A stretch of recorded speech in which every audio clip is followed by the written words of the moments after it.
ससुराल बैठा है। राम जी कहाँ थे? अयोध्या में, वो तो मिथिलापुरी में थे। तो बारात कहाँ, काहे की बारात निकली भैया?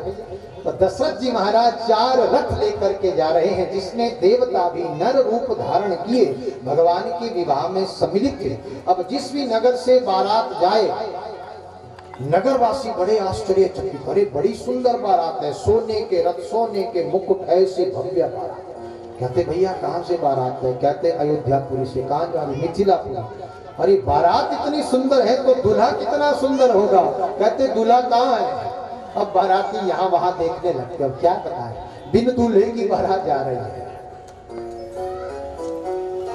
कहते अब नगर वासियों से कहते दूल्हा पीछे आ रहा है। जब पीछे वाले को पूछते, कहते दूल्हा आगे निकल गया। ऐसी विडंबना। दशरथ जी महाराज के कान जाकर के किसी ने बात पहुंचाई, राजन बड़ी विडंबना। जिस नगर से निकलते नगरवासी पूछते दूल्हा कहाँ है? क्या बताएं? कहते 4 रथ चल रहे हैं, जिसमें 2 रथ पर भरत और शत्रुघ्न बैठे हैं। 2 रथ खाली जा रहे हैं। राम भरत की तरह श्याम वर्ण के दिखते हैं, इसलिए भरत के रथ की ओर इशारा करना कि दूल्हा वो जा रहा है। ऐसे कहते, ऐसे कह करके भैया बारातियों ने अपने प्राण बचाए। बारात पहुंची मिथिलापुरी में, जहां दशरथ जी महाराज के सामने याचना करी राजा जनक ने, हे चक्रवर्ती सम्राट, तुम्हारे भी 4 पुत्र, हमारी भी 4 कन्याएं, क्यों न चारों का विवाह एक साथ। बड़े प्रसन्न हुए प्रभु श्री राम। हम चारों भाई एक साथ जन्मे, एक साथ पले बढ़े, आज विवाह भी चारों भाइयों का एक साथ। 4 वेदियां सजाई गई, चारों दिव्य सुंदर कन्याएं श्रृंगार करके वेदी में पहुंचती है।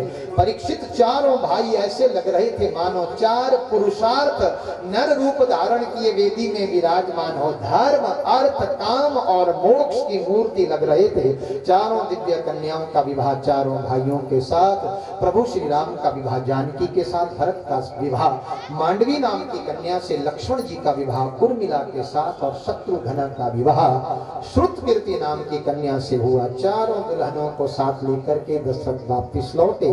कहते हैं एक रात में 4 चांद खिलना, ये मुहावरा बन गया। एक रात में 4 चांद खिले कहाँ? अयोध्यापुरी में। लेकिन भगवान की गृहस्थी ज्यादा देर तक नहीं सुखी रह पाई, क्योंकि इसमें नजर लग गई किसकी? देवताओं की। बोलिए सियावर रामचंद्र भगवान की।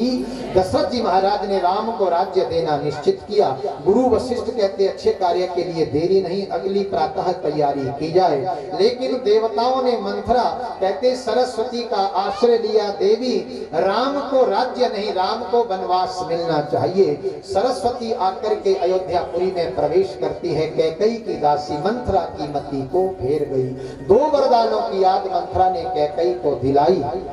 बुरा मत मानना भैया, मंथरा कभी मरी नहीं। 7 कोटि रामायण अपारा, 100 करोड़ रामायण लिखी गई, लेकिन कहीं भी किसी ने ये नहीं लिखा कि मंथरा ने कब शरीर छोड़ा, क्योंकि मंथरा कभी मरी नहीं।